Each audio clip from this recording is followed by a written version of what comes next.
ယုံကြည်သူတယောက်ကိုနှဆိုးဝင်လို့ရလားကျွန်တော်ပြောလိုက်တယ်မရပါဘူးဆရာမရဘူးဆိုရင်အဲ့ဒီသူကယုံကြည်သူလေးဆရာဘာဖြစ်လို့ဝိညာဉ်ဆိုးကသူအတ္တတာမှာအလုံးလုံးနေရတာလဲ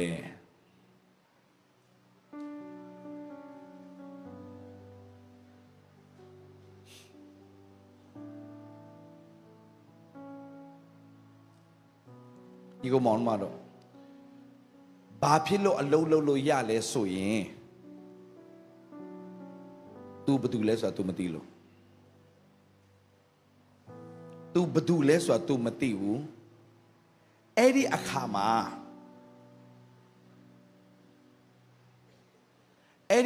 ာဘာဖြစ်လဲဆိုတော့စိတ်ခံစားချက်ကသူ့လှည့်စားသွားတာဖြစ်တယ်စိတ်ခံစားချက်ကသူ့ဒုက္ခပေးသွားတာဖြစ်တယ်ဒါဆိုကျွန်တော်ရှင်းပြမယ်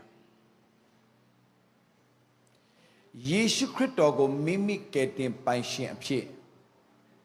ယုံကြည်လက်ခံပြီးပြီဆိုရင်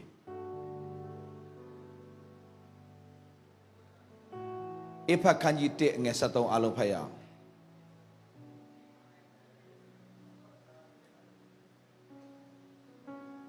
ဧဖခန်းကြီး1အငယ်73ကိုကြည့်အောင်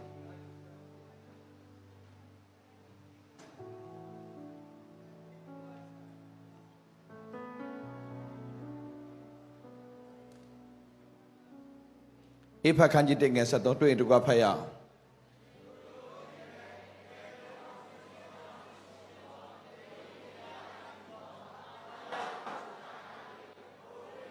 โอเคခဏလေးရမယ်သင်တို့ဒီဘာဖြစ်လဲကဲတင်တော်မူခြင်းအကြောင်းနဲ့ရှင်သောဧဝံဂေလိတရားတည်းဟူသောပါလဲတမန်တရားကို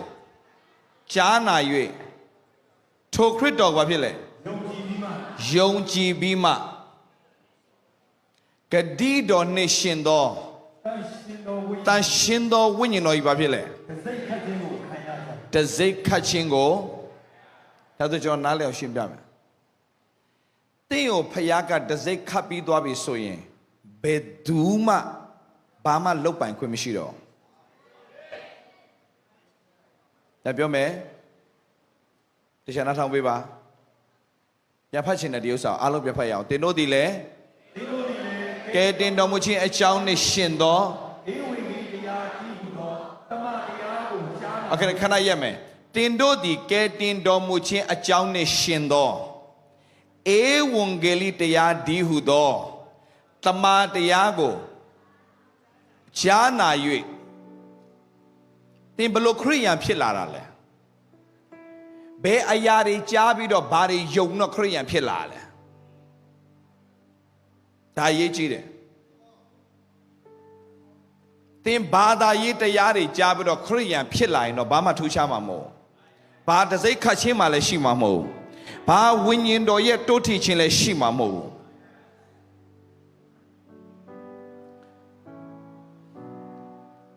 သင်တို့ဒီကရင်တော်မူခြင်းကြောင့်ရှင်သောအင်္ဂလိပ်တရားတည်းဟူသောတမန်တရားကိုကြားနာ၍သင်ရဲ့ဧဝံဂေလိတရားကအရေးကြီးတယ်သင်ဟာအပြစ်ကြောင့်ငရဲသွားရမဲ့သူဖြစ်တယ်အပြစ်လှုပ်လို့ငရဲသွားရတာမဟုတ်ဘူးအပြစ်ပါလာသောကြောင့်မွေးစားကပင်မမွေးခင်အမိဝမ်းထဲမှာရှိစဉ်မှာပင်လေအပြစ်ရှိပြီးသားအဲ့ဒါဗီဇအပြစ်လို့ခေါ်တယ်အဲ့ဒီပါလာတဲ့အပြစ်ကိုမလုပ်ဘဲနဲ့ပါလာတဲ့အပြစ်ကိုဘာသာကိုဘလို့မှပြန်ဖြေရှင်းလို့မရဘူးဘယ်သင်းအုပ်ဆရာဘယ်ဘာသာရေးခေါင်းဆောင်ကမှဖြေရှင်းပေးလို့လည်းမရဘူး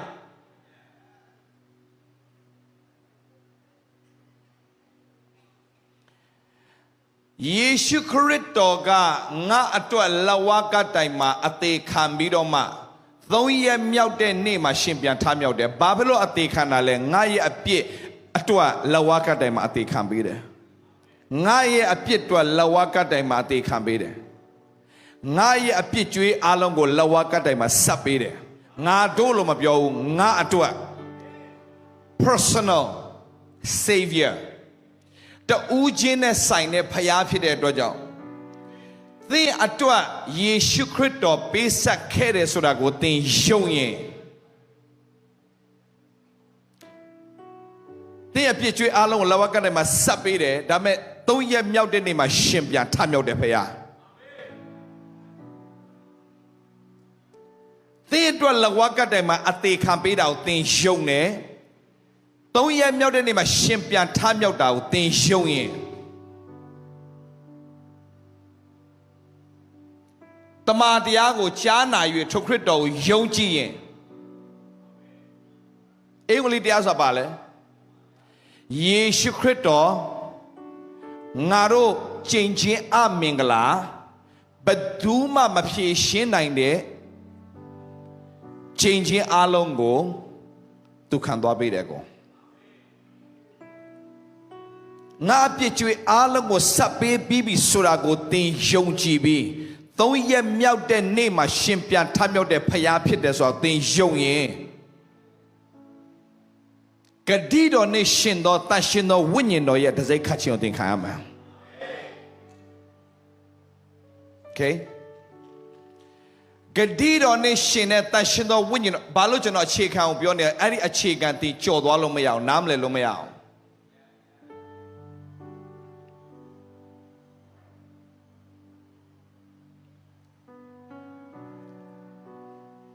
မချင်းကြီးကိုမောင်မတို့အဲ့ဒီအရာကိုပုံမြင်လို့သဘောထားတဲ့သူတွေအများကြီးရှိတယ်ယေရှုလဝကလည်းမသိခိုင်းတဲ့3 ရက်မြောက်တဲ့နေ့ရှင်ပြထမြောက်တယ်ဟုတ်တယ်အဲ့ဒါတင့်အတွက်ဖြစ်တယ်ဆိုတာကိုတင်သဘောမပေါက်ရင်ဒီ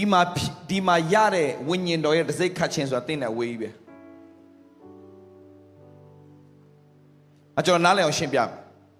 ယေရှုခရစ်တော်လဝကတိုင်ပေါ်မှာလဝကတိုင်ပေါ်တင်ပြီးတော့မှတန်နဲ့ရိုက်တယ်လှန်နဲ့ထိုးတယ်ဘယ်သူတွေထိုးရလဲလားဘယ်သူလဲယောမစစ်သားတွေဘယ်သူတွေလဲယောမစစ်သားတွေ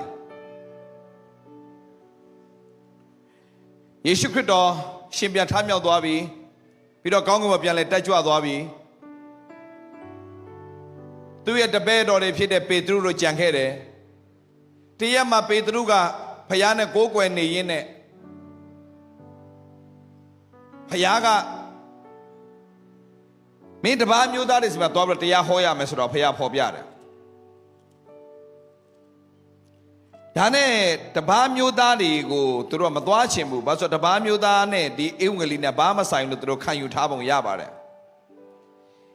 ဧဝံဂေလိဆိုတာတီးတန့်ငါတို့အတွက်ပဲဖြစ်တယ်လို့ခံယူထားပုံရတယ်ခုနကကျွန်တော်မေးတာချားမဟုတ်ယေရှုခရစ်တော်ကားထဲမှာတင်တတ်တဲ့သူဘာသူတွေလဲယောမစစ်သားတွေကတော့အစိုးရအမိန့်အရလောက်ရတာပေါ့တကယ်တင်တတ်ခိုင်းတာဘာသူတွေလဲယူဒလူမျိုးတွေကတင်တတ်ခိုင်းတာယူဒလူမျိုးတွေကလည်းဘာလို့တင်တတ်ခိုင်းတာလဲယူဒရဲ့ဘာသာရေးခေါင်းဆောင်တွေကကြီးလို့မရလို့ယေရှုဆိုတော့ကျွန်တော်နားလည်စေချင်တယ်ဘာသာရေးခေါင်းဆောင်တွေရဲ့ပရိယေထဲမှာတင်တို့မပါဘူးအရင်ကြီးတယ်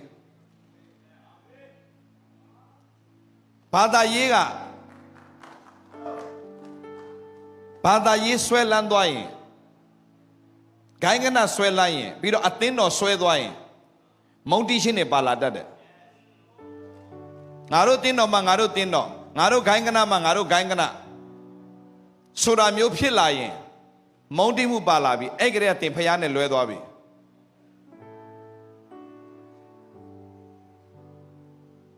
ငါတို့မှအမှန်လို့ပြောရင်အဲ့ဒီအမှန်ကိုပါးစပ်နဲ့မပြောရအောင်စီယုံကြီးလည်းမစင်ရအောင်တက်တေပေါ်လွင်နေဖို့ပဲအရေးကြီးတယ်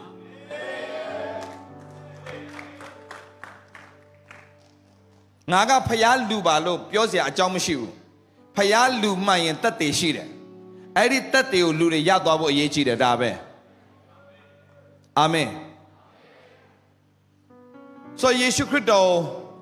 ကားတိုင်းပေါ်တင်တက်လိုက်ကွာ ဘာသာရေးပြဿနာဘာသာရေးကဘာဖြစ်လဲဆိုတော့လူတတ်တယ်ဗျာဘာသာရေးကဒါခရစ်ယာန်ဆိုတာဘာသာရေးမဟုတ်ဘူးဆိုတာနားလည်စေချင်တယ်ဘာသာရေးကလူတတ်တယ်ဗျ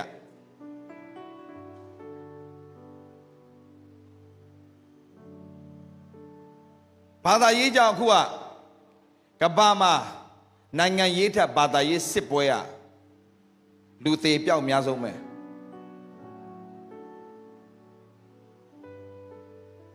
ဒါကြောင့်အခုကဘာမှာနောက်ဆုံးဥတည်နေတဲ့စစ်ကဘာသာရေးစစ်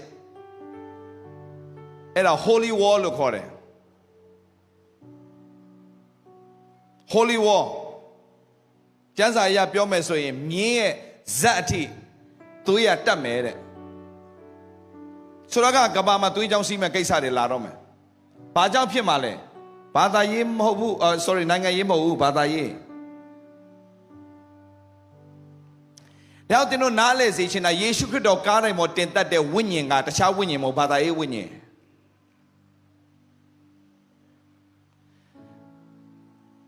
ကဘာမှာအဆိုးဆုံးအချမ်းဆုံးဝိညာဉ်ဆိုးကဘာသာရေးဝိညာဉ်ဘာသာရေးဝိညာဉ်ကကားတိုင်းမှာတင်သက်ခိုင်းတာဘာသာရေးဝိညာဉ်ကတပ်လိုက်လို့ပြောတာဆိုတော့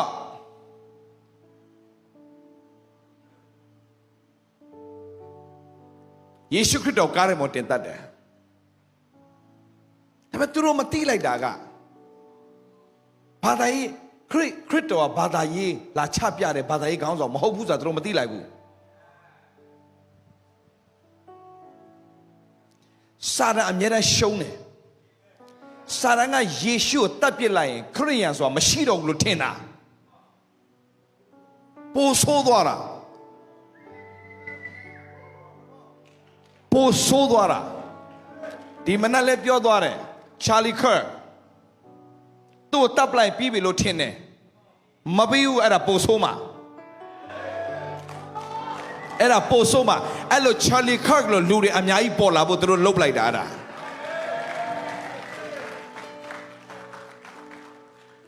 ယေရှုခရစ်တော်ကားထဲမှာတင်တတ်တယ်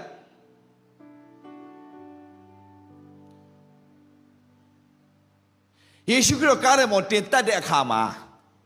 တည်ရင်ပြီးသွားပြီလို့ထင်တယ်ဒါပေမဲ့အောစရာကောင်းတာကယေရှုဟာဘာသာတရားကိုလာချပြတဲ့ဘာသာရေးခေါင်းဆောင်မဟုတ်ပဲဖျားဖြစ်နေတယ်ဗျကျွန်တော်သိမရလိုက်သိမရလိုက်ဖျားဖြစ်နေတယ်ဖျားဖြစ်တဲ့အတွက်ကြောင့်3ရက်မြောက်တဲ့နေ့မှာရှင်ပြန်ထမြောက်သွားတယ်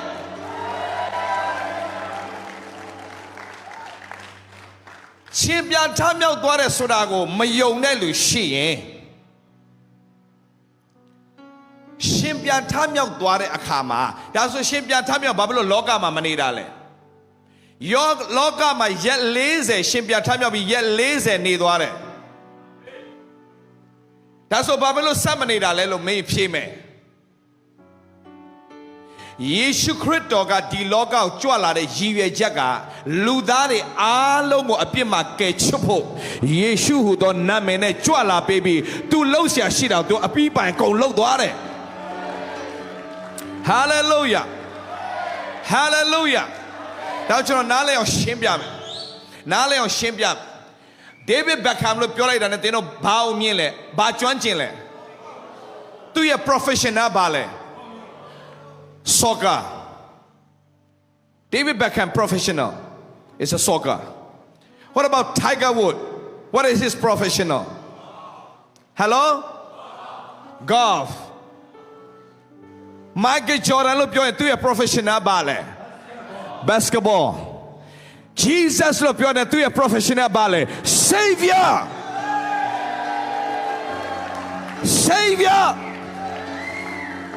ဘယ်အရာချုံနှောင်ထားမလဲအဲ့ဒီယေရှုနာမကချုံနှောင်ခြင်းအမျိုးမျိုးကနေလွတ်မြောက်စေတဲ့နာမရေခါဖို့ရှေတီယာကဘာအဲ့ဒီနာမတော်ကလွတ်မြောက်ခြင်းကိုအကြီးကျယ်ပေးတဲ့နာမဖြစ်တယ်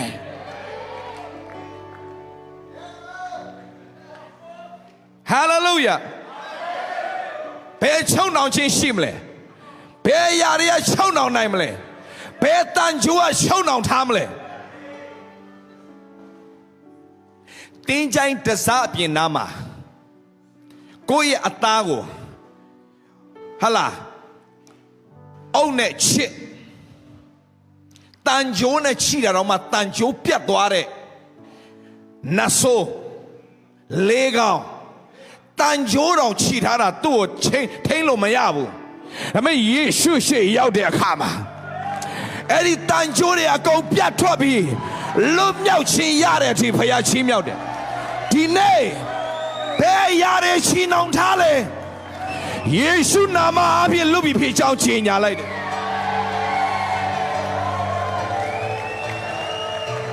ဟာလေလုယာဆရာဒီအတန်ပြောပဲ compressor မညှစ်ထားနဲ့လို့နှိုးထားမှုအတွက်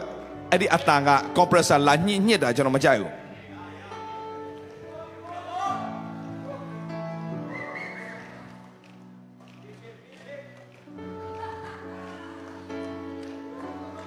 စာရန်ကဘေးရမှာချုပ်ထားလို့မရစေရဘူး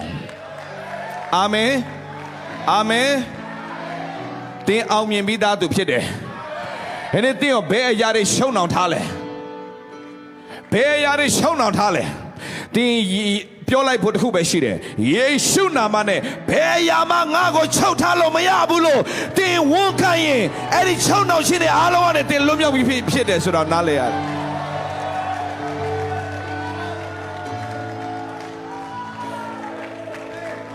ငွေရေးကြေးရဖြစ်တဲ့ကိုစိတ်ဆင်းရောက်တက်လုံးလုပ်ခဲ့တယ်မလား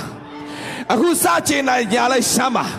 အဲ့ဒီဆင်းရဲခြင်းဆိုတဲ့တန်ကြိုးတွေအားလုံးပြတ်တောက်သွားပြီဖြစ်ကြောင်းယေရှုနာမနဲ့ကြေညာတယ်ဟာလေလုယာဟာလေလုယာ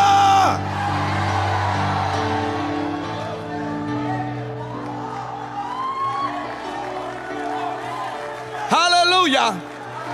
ယေရှုခရစ်တော်လောကကြွလာတာကချုံနှောင်ခြင်းအမျိုးမျိုးထဲကနေလွတ်မြောက်စေဖို့ကဲတင်ဖို့ကြွလာတဲ့အရှင်ဟာလေလုယာဟာလေလုယာတန်ကြိုးနဲ့ချီတာတော့မှလုံးဝထိန်းလို့မရတဲ့ကောင်ကယေရှုရှေ့ရောက်တဲ့ခါမှာပြပြဝတ်သွားပြီးတော့မှအဲ့ဒီယေရှုနာမကသူ့ကိုလွတ်မြောက်သွားစေတယ်ဒီနေ့ဖခင်တင်းရဲ့အသက်တာပေါ်မှာကြီးတော်မှုတွေပြီးတော့တင်းကိုလွတ်မြောက်စေတဲ့ဖခင်ကတင်းအပြင်လူပေါင်းမြောက်များစွာလွတ်မြောက်တဲ့ခွင့်ကိုဖခင်ပြင်ဆင်ပေးမှာဖြစ်တယ်။ဝန်ခံရအောင်ဒီနေ့တင်းနဲ့ထိတွေ့သောသူတွေအားလုံးကမင်္ဂလာစဖြစ်ရမယ်ယနေ့ကစ၍စာဝန်ခံစမ်းမှာငါရဲ့သက်တာဖြင့်လူပေါင်းမြောက်များစွာကောင်းကြီးဖြစ်ရမယ်လို့ရှာတန်ချခြင်းနဲ့ယေရှုခရစ်တော်အားဖြင့်ငါနဲ့ထိတွေ့သောသူတိုင်းကောင်းကြီးဖြစ်ပြီးဖြစ်ကြောင်းကြီးညာပါ၏ယေ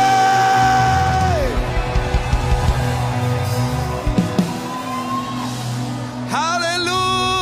ယာအာမင်အာမင်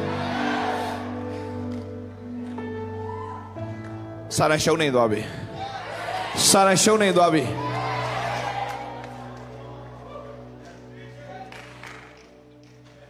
မင်းဖျားကြောင်ပြီးတော့လဲမင်းဘာကောင်းမှမဟုတ်ပါဘူးကွာလို့ပြောလိုက်မယ်ဒုံရင်ပါပဲလို့ပြောလိုက်မယ်ပြောလိုက်စမ်းပါပြောလိုက်စမ်းပါအခုပြောနေတဲ့ကောင်ပြောလိုက်စမ်းပါ no ငါမင်းပြောတဲ့စကားမယုံဘူးဘယ်ခံစားချက်ကိုမှငါမယုံဘူးငါယုံတာတမန်တရားငါယုံတယ်ငါ့ကိုလွတ်မြောက်စေတာယေရှုငါ့ကိုချီးမြှောက်မှာယေရှုငါ့ကိုကောင်းကြီးဖြစ်စေတာယေရှုယေရှုနာမနဲ့ငါဒီအစပိုင်းမှာတင်းငယ်တော်လဲနောက်ဆုံးမှာအလုံးယေ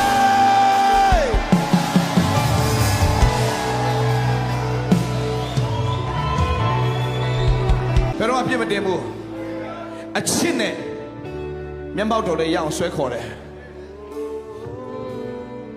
Thank you Lord Jesus Jesus Jesus ငါမထိုက်တန်ဘူးလို့ငါမဆုံးလင်ဘူးလို့သင်ထင်နေရင် သင်ယေရှုလှုပ်ဆောင်ပေးခဲ့ခြင်းကိုသင်စိတ်မချသေးတာပဲသင်ဒီထိုက်တန်တော်သူဖြစ်တယ်သင်ဒီထိုက်တန်တော်သူဖြစ်တယ်သင်ကိုရွေးချယ်ခဲ့တဲ့ဖခင်ကအတိတ်ပြစ္ဆုတ်ပါအနာဂတ်ရှိသမျှအကုန်လုံးကိုဆေးကြောပေးပြီဖြစ်တယ်ဟာလေလုယာသင်ကိုထိုက်တန်တော်သူတွေနဲ့ဖခင်ခေါ်ထားပြီဖြစ်တယ် Thank you Jesus လောကမှာချီးမာသောအပြစ်ကမယုံခြင်းဘာကိုမယုံတာလဲသိလားတခုခုဖြစ်လာရင်သင်ရဲ့အပြစ်ထံဖခင်အချစ်ကကြီးတယ်ဆိုတာကိုသင်မယုံနိုင်ခြင်းဖြစ် That's it. That's it. That's it. ရှင်ဟောဩဝါဒစာပထမဆုံးအခန်းကြီး1ငယ်16မှာ First John chapter 4 verse 16ဒီနေ့စပြီးတော့သင်ရဲ့အသက်တာဆွဲချလို့မရတဲ့အရာကဖခင်ရဲ့မေတ္တာပေါ်မှာစိတ်ချခြင်း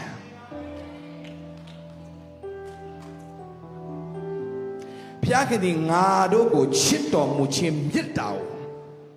ငါတို့ဒီသိ၍နဲ့မပြီးဘူးယုံကြည်ကြရင်ဖခင်ရဲ့မေတ္တာကိုသိယုံနဲ့ရက်သွားလို့မရဘူးယုံကြည်ရမယ်သင်ကိုချစ်တယ်ဆိုတာသင်ယုံကြည်ရမယ်ဟာလေလုယာသင်ကိုတိတ်ချစ်တဲ့ဖခင်ကသင်ကိုဖြောင့်မတ်ရနဲ့တည်စေပြီအဲ့ဒီရောက်ဘယ်သူမှဆွဲချလို့မရဘူးဖြောင်းပြလှဖြစ်လို့လည်းမရဘူးသင်ဒီဖြောင့်မတ်တော်သူဖြစ်တယ်သင်ဒီတတ်ရှင်းတော်သူဖြစ်တယ်ဟာလေလုယာဟာလေလုယာသင်တတ်ရှင်းတော်သူဖြစ်တယ်ဆိုတာသင်သဘောပေါက်ပြီးနေ့တိုင်းမှာတတ်ရှင်းသူဖြစ်တယ်ဆိုတာဝန်ခံတတ်တဲ့အတ္တတာဖြစ်ပါစေဖြောင့်မတ်ခြင်းရှိတယ်ဆိုတာဝန်ခံတဲ့အတ္တတာဖြစ်ပါစေအာမင်အာမင်အလောဖရာမတ္တထားရအောင်